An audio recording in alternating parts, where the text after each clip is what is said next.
Hi, I'm Dr. Rick Mars, Professor of Practical Theology and Counseling here at Concordia Seminary in St. Louis, and I've been here for 16 years.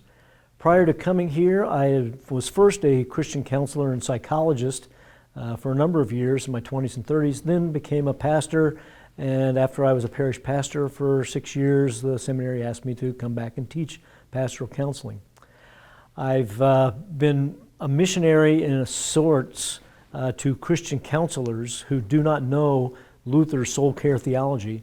And so I look forward to this workshop where I can talk with both pastors and Christian counselors that attend about Luther's soul care theology, and then we discuss strategies that flow out of Luther's soul care theology that we can use in the care of souls, either in Christian counseling or in pastoral counseling.